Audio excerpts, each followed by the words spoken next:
नमस्कार, मैं नीलम सिंह। आप देख रहे हैं पब्लिक भारत। आइए नजर डालते हैं इस वक्त की बड़ी खबर पर। हम में से बैठा हुआ कोई भी इंसान किसी एक सीट का उम्मीदवार नहीं है। इलेक्टोरल बॉन्ड के नाम पर चंदा दो और धंधा लो, ये खेल चल रहा था।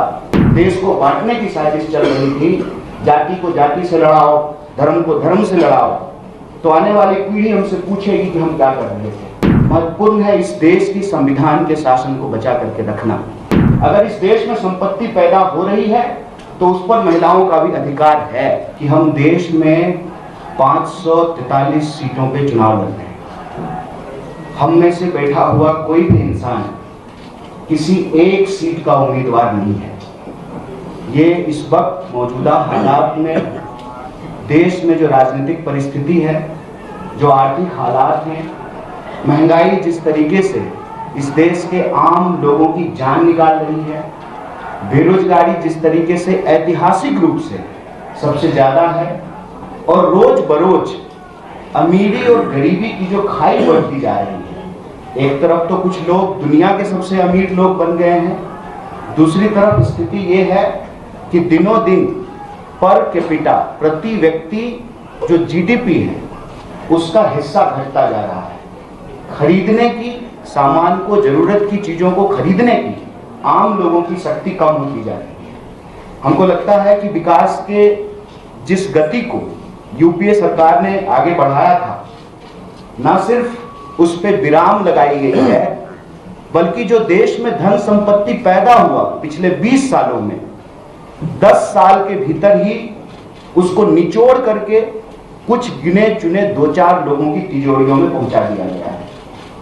एक नौजवान होने के नाते, इस देश का एक साधारण नागरिक होने के नाते, यह हमारी जिम्मेवारी है कि हमको आने वाली पीढ़ियों को जवाब देना पड़ेगा कि जब देश लुट रहा था, इलेक्टोरल बॉन्ड के नाम पर चंदा दो और धंधा लो, ये खेल चल रहा था, तब हम क्या कर रहे थे। जब इस देश को अंग्रेज की नीतियों की तहत फूट डालो और राज करो, देश को बांटने की साजिश चल रही थी, जाति को जाति से लड़ाओ, धर्म को धर्म से लड़ाओ, तो आने वाली पीढ़ी हमसे पूछेगी कि हम क्या कर रहे थे। तो मैं पहली बात आपसे कहना चाहता हूं, हम तमाम बैठे हुए लोगों के लिए एक सीट बनना, एक सीट प्राप्त करना, एक एमपी बनना महत्वपूर्ण नहीं है।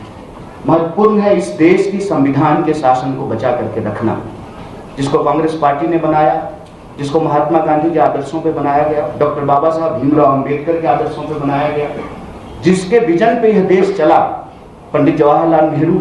रोज उनको देश की सर्वोच्च संस्था में गाली गलौज की भाषा इस्तेमाल करना, उसके खिलाफ में देश के इतिहास को तोड़ मरोड़ करके इसलिए पेश किया जा रहा है ताकि इस देश के नौजवानों का भविष्य छीना जा सके। इसीलिए हम यहाँ इस प्रेस कॉन्फ्रेंस में किसी व्यक्ति पर कोई टीका टिप्पणी करने के लिए नहीं आए।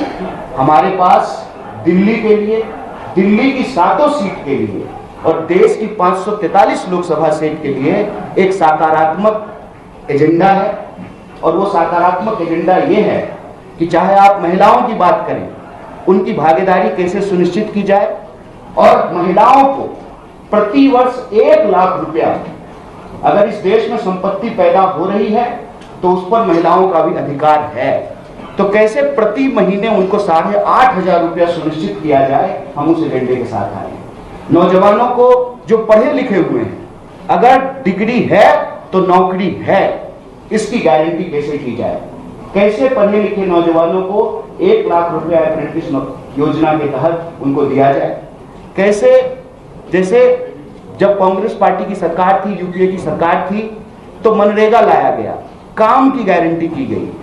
तो जब दिल्ली में हम 7 सीट जीतेंगे तो शहरी क्षेत्र में भी हम कैसे शहरी क्षेत्र के लिए मनरेगा ला पाएंगे। देश के किसानों के लिए, अगर इस देश में बड़े धन पशुओं का कर्जा माफ हो सकता है, तो किसानों का कर्जा क्यों नहीं माफ हो सकता है। स्वस्थ रहने के लिए इस्तेमाल करें अयोध्या धाम का श्री राम नाम स्पेशल निरोगी चूर्ण और बुकनू।